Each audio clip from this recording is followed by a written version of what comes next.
నమస్తే welcome to Bhavat media news. AICC ఇచ్చిన నిర్దిష్ట ఆదేశాల మేరకు చేరికల కోసం కాంగ్రెస్ పార్టీ ఒక కమిటీ ఏర్పాటు చేసింది. కాంగ్రెస్ పార్టీ భావ సారూప్యత సిద్ధాంతం పట్ల నమ్మకం, అవగాహన ఉన్న నాయకులను కాంగ్రెస్ పార్టీలో చేర్చుకోవాలని అధిష్టానం నిర్ణయించింది. కమిటీలో టీపీసీసీ వర్కింగ్ ప్రెసిడెంట్లు జగ్గారెడ్డి, ఎమ్మెల్సీ మహేష్ కుమార్ గౌడ్, కిసాన్ కాంగ్రెస్ జాతీయ ఉపాధ్యక్షులు కోదండరెడ్డిలు ఉంటారు. 25, 26 తేదీలలో రేపు ఎల్లుండి 2 రోజుల పాటు గాంధీ భవన్ లో చేరికలు ఉంటాయని టీపీసీసీ వర్గాలు తెలిపారు. జాయినింగ్స్ మీద కూడా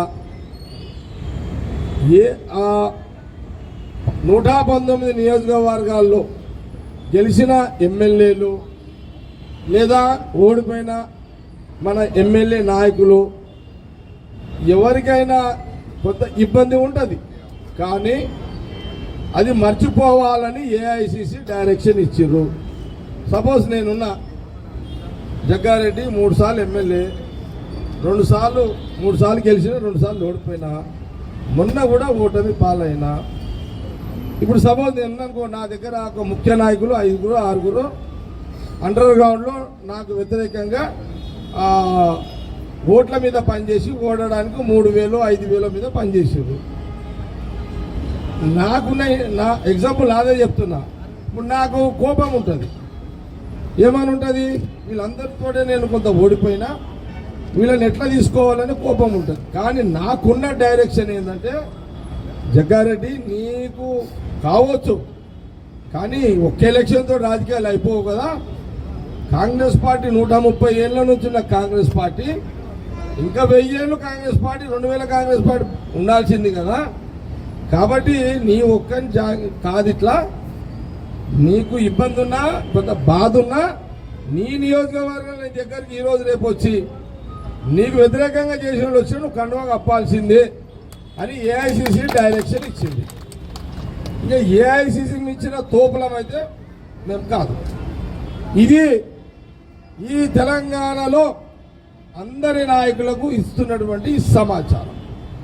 ఒకవేళ మీకు నచ్చని వాళ్ళు, వ్యతిరేకంగా చేసిన వాళ్ళు ఇక్కడ వచ్చి కండువాలు ఎవరు వచ్చినా అందరికీ వేయండి అనేది ఏఐసిసి ఆదేశాలు.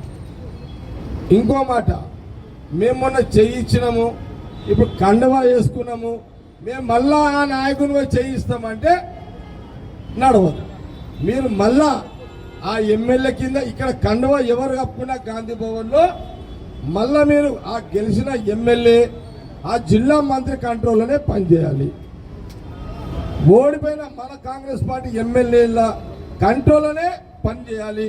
ఇది కూడా ఏఐసిసి ఇచ్చిన డైరెక్షన్.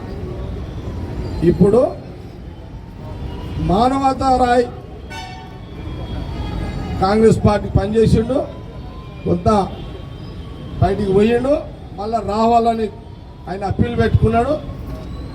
ఇక్కడ ఒక కోదండరెడ్డి గారి దగ్గర 2 అప్లికేషన్స్ ఉన్నాయి, డిక్లరేషన్స్ ఉన్నాయి.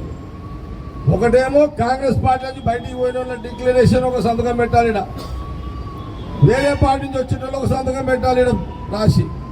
ఇవన్నీ కూడా ఏఐసిసికి పోతాయి. సీఎం రేవంత్ రెడ్డి గారికి, దీపా మున్షి గారికి, మన ఇన్ఛార్జెస్కి, అంటే పిసిసి ప్రెసిడెంట్ రేవంత్ రెడ్డి గారు కాబట్టి ఏఐసిసి ఆఫీస్కి కూడా ఇవన్నీ కోదండరెడ్డి గారి బాధ్యత. వారి దగ్గరనే ఇదంతా ఉంటుంది.